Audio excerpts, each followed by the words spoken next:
बड़ी खबर आ रही है। आगामी 2022 के चुनाव में उत्तर प्रदेश में जमीन तलाशने में शिवसेना लगातार जुटी हुई है। बाबरी विध्वंस के मुख्य आरोपी में से एक शिवसेना नेता संतोष दुबे ने आज प्रतापगढ़ के होटल में प्रेस वार्ता आयोजित कर उत्तर प्रदेश की योगी सरकार पर जमकर निशाना साधा और कहा कि योगी सरकार में बेटियां, जवान, नौजवान और पत्रकार समाज का कोई भी वर्ग सुरक्षित नहीं है।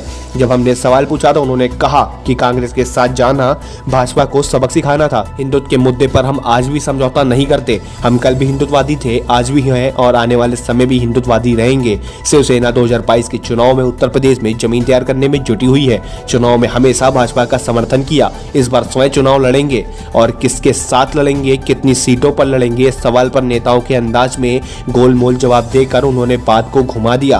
कहीं न कहीं शिवसेना हिंदुत्व के एजेंट के साथ भाजपा की तरह से ही पूरी देश में विस्तार करना चाहती है, लेकिन जिस तरह से कांग्रेस के साथ गठबंधन करने वाले के बाद कहीं न कहीं शिवसेना की छवि हिंदू विरोध की उभर कर सामने आई। और अब देखने वाली बात होगी कि शिवसेना कांग्रेस के साथ कैसे जस्ट करेगी और उत्तर प्रदेश में किस तरह से जमीन तैयार करती है।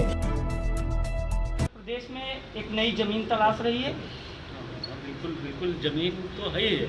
शिवसेना यहाँ पिछले 35 वर्षों से उनके साथ रही है जी। उनके हर कार्यों में, चुनाव में, संघर्ष में उनके साथ रही है।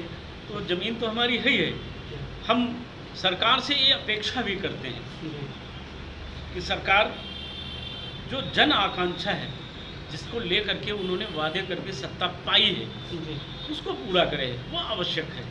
आपने बात की कि हमारे देश में लोग हमें मार जाते हैं। हाँ। कभी धर्मी मारते हैं, कभी विधर्मी। हाँ। पालघर में, जहां आपकी सरकार है महाराष्ट्र में, हाँ। पालघर में 2 साधुओं की निर्मम तरीके से हत्या की गई। अभी तक क्या कार्रवाई की गई? उसमें कार्रवाई हुई, सब गिरफ्तार किए गए जी। ये गलत हुआ, हम उसकी निंदा करते हैं। ये जहाँ जो गलत होगा उसका विरोध किया जाएगा, चाहे हमारी सरकार हो, किसी की सरकार हो। जहाँ गलत काम होगा उसका विरोध होगा। वो साधुओं की हत्या गलत थी, निर्मम हत्या थी।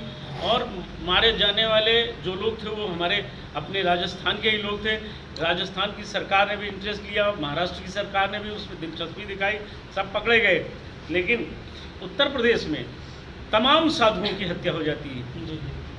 उत्तर प्रदेश के मुख्यमंत्री यहाँ तो महाराष्ट्र के जो फाउंडर थे शिवसेना के, जी, बाला साहब ठाकरे जी, उन्होंने एक वाक्य कहा था कि कांग्रेस से गठबंधन करना, उस वाक्य को हम कह नहीं सकते। बिल्कुल, आप कहिए, मैं प्रसन्नता हो। कांग्रेस को गठबंधन नहीं करना है कभी जीवन में। और उन्हीं के पुत्र, उन्हीं के परिवार के लोग आज कांग्रेस के साथ सत्ता चला रहे हैं जी। तो बाला साहब की कितने आदर्शों पे शिवसेना चल रही है? देखिए, मैं आपको अवगत करा दूँ, बाला साहब की शिवसेना जो थी वो इनके साथ इसलिए थी हिंदू विचारों की। इन्होंने बाला साहब के न रहने पर शिवसेना को इतना दुखी किया, इतना दुखी किया, इतना प्रताड़ित किया कि कोटे के मंत्री घटाना, दबाव बनाना।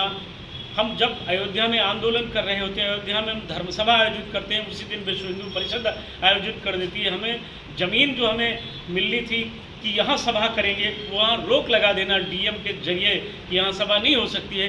तो शिवसेना ने ऊब कर ऐसा निर्णय लिया कि आपने मुफ्ती मोहम्मद की बेटी के साथ, हाजी महबूबा मुफ्ती के साथ सरकार बनाई।